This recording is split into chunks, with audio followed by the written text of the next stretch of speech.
Welcome back to Sports by GSMC Podcast Network. I am your host, Jeremy Lapidus. Today is Wednesday, October 9th. If you are just tuning in, we just finished going over the AL playoffs so far in the MLB. It has been insane to watch. The Tigers with an improbable win, homering off of Emmanuel Clase, a guy who has been near unhittable all season long.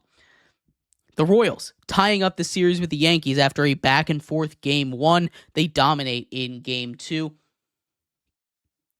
Can we get a Royals-Tigers ALCS? That would be super fun to see. In this segment, we're going to take a look at the NL side of things. It's been just as, if not more crazy, in that side of the bracket. The NL bracket is wild. The Padres. We have two divisional matchups, the Padres and the Dodgers, and the Phillies and the Mets. And as you might expect, divisional matchups in the playoffs get heated. We'll talk about all of that in a second. But before we do, remember, if you would like to be an even bigger part of the show than you already are, all you need to do is go to gsmcpodcast.net. Leave a tip or donation with a message in it, or if you are on YouTube, you can use that super chat feature. If you do either of those two things, a message should pop up on the bottom of the screen for you, me, and everybody else around the world to see. If you do have a burning question about sports, anything at all that you would like to ask, go and throw that in the comments. Throw it in the chat. I will get to it as soon as I possibly can. I appreciate everybody so much for sticking around, talking some sports with me here on a beautiful Wednesday afternoon. But like I was saying, we're going to get into the NL just a little bit here. The Mets and the Padres, both the non-favorites in these series, have taken the leads 2-1. They can both clinch a spot in the NLCS tonight. These are both divisional matchups that have been insane. They have delivered every single bit of hype and showdowns that we have expected them to have. Starting off with the Mets and the Phillies. The Mets and the Phillies have gone back and forth. Game 1. The Phillies starter puts up an absolute gem, an absolute magical game, holding the Mets to just 1 for 21. 1 for 21 all game through the 8th inning. The Phillies are up 1-0 in this game. Zach Wheeler goes 7 innings, only allows 1 hit, 9 strikeouts. He absolutely destroyed. Then they turned it over to the bullpen. And the Mets said, oh yeah, I remember how to hit again. And they proceeded in the 8th inning to put up 5 runs. 5 runs in the 8th innings, each of them just poking a little bit at a time. Single, single, single, walk, single, sac fly, single, walk, sac fly. Just poking. Death by 1,000 needles were the Phillies in Game 1. That is a brutal way to lose, wasting an incredible start by Zach Wheeler. That's what got you this far in the playoffs. That's what you expect. The Mets, for their side, pitched great. Kodai Senga was only able to go 2 innings, giving up that 1 home run to Kyle Schwarber, a leadoff home run in that game. But then the Mets bullpen absolutely locked it down. They went the next 6 innings without allowing another run. Then in the 9th, they gave up 1 to cut the lead to 6-2. But at that point, it was just make it look a little better. That was a huge game for the Mets. In Game 2, it was the opposite story. Game 2, the Mets up big. They were up 3-0 in the 6th inning before Bryce Harper hit an absolute laser to center field. Destroyed that baseball, tied it up at 3 in that game. But then Brandon Nimmo answered back immediately, gave the Mets a lead. It only held for 1 inning. Because in the bottom of the 8th inning, down by 1, Bryson Stott, with the bases nearly full, tripled. 2 runs score. The Phillies take the lead back. Back and forth we go. Then Bryson Stott was brought in on a fielder's choice. Huge play by the Phillies. They are up 2 heading into the 9th inning, but the Mets were not done. They said, Mark Vientos, hit your second home run of the game. Ties the game up at 6. His second 2-run shot of the game. The rookie is having an incredible postseason, Mark Vientos is having. But the Phillies, they got their heart broken in game 1. They said, no, we're not going out like that. There was just a hurricane. Nick Castellanos hits a single to walk off the game. The Phillies break the Mets' heart. Instead of going up 2-2, it's 1-1 as the series heads back to New York. They've both broken each other's hearts. It was 2 back-to-back back-breaking losses by each of these teams to each other. And now it's just how do these teams respond? And yesterday, we got that answer. The Phillies and the Mets went out there, and the Mets just dominated that game. Pete Alonso hit another home run in this postseason, not as big as the one he was able to hit at the end of the series in Milwaukee to get them to where they are right now.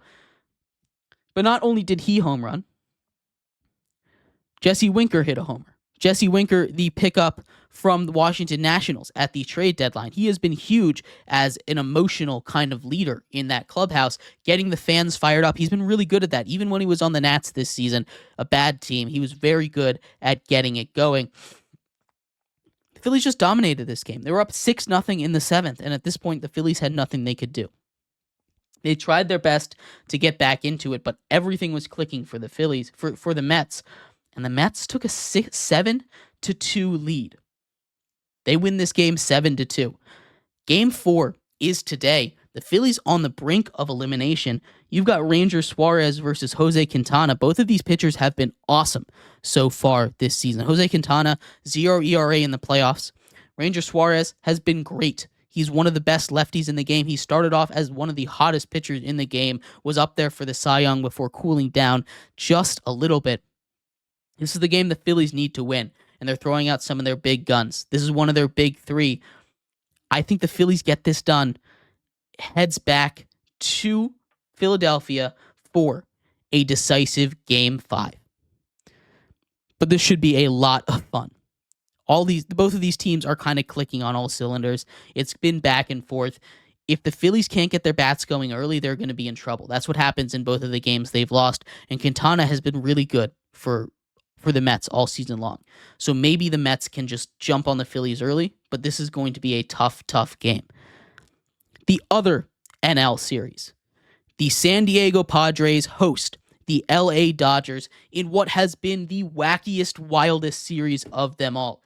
In Game 1, an offensive explosion early. We saw Shohei Ohtani in his second plate appearance ever in October hit an absolute bomb. He is no different in October. He said he wasn't scared. He said the lights weren't too bright, and he was right.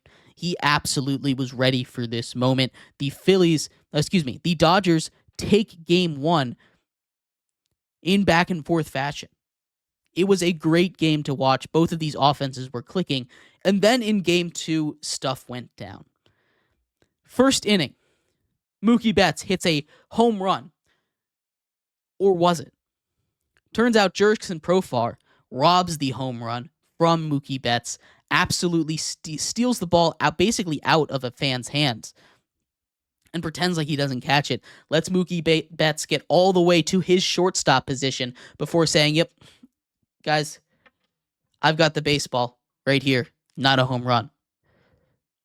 And that set the tone for the rest of the game. That kind of trolling, that kind of playing with the opponent's mind is how this game went. The Padres absolutely raked. Fernando Tatis hit a massive home run. They're up 3-1 in the bottom of the 6th inning when Tatis gets hit by a pitch.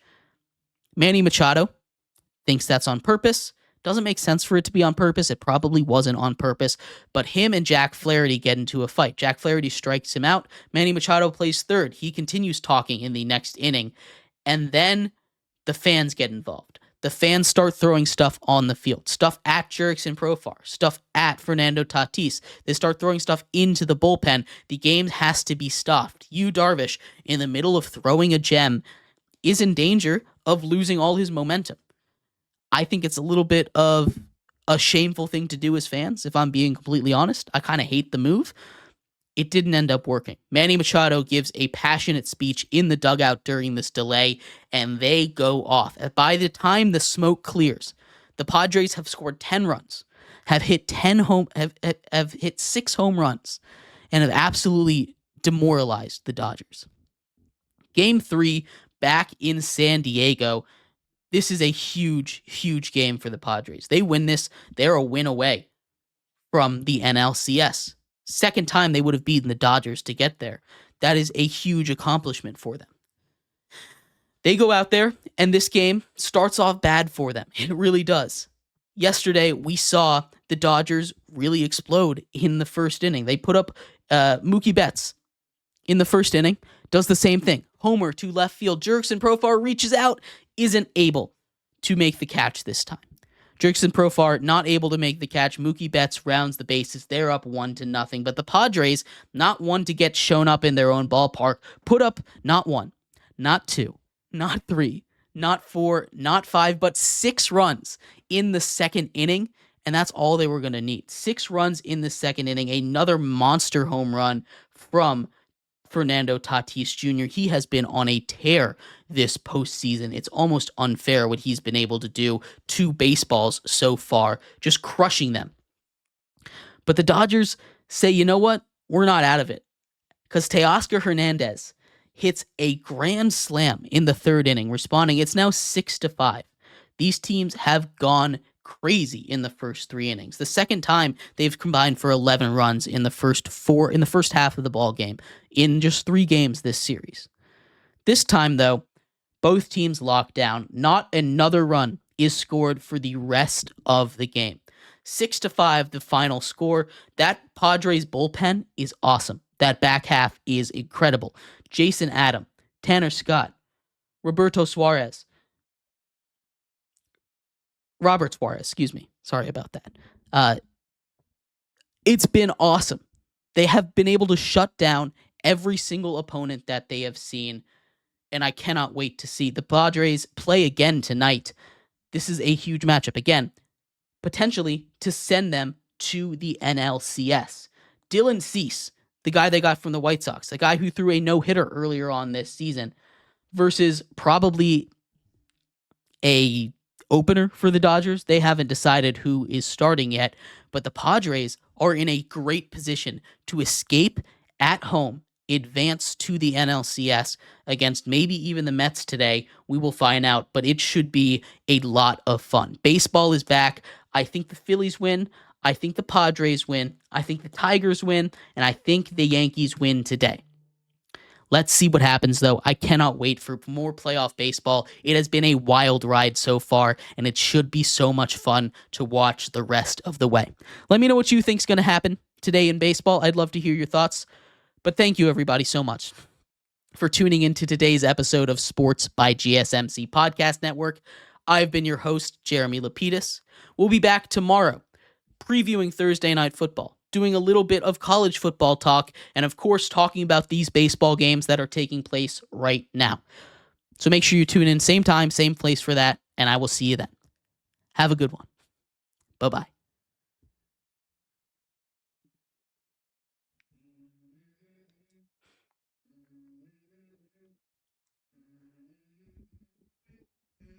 Let's go. I wake up to a little bit of drool on my pillow, feel like it's gonna be a bad day. Yeah, I'm tired of shit, and the coffee ain't hit yet. Damn, ain't that great. I don't wanna go.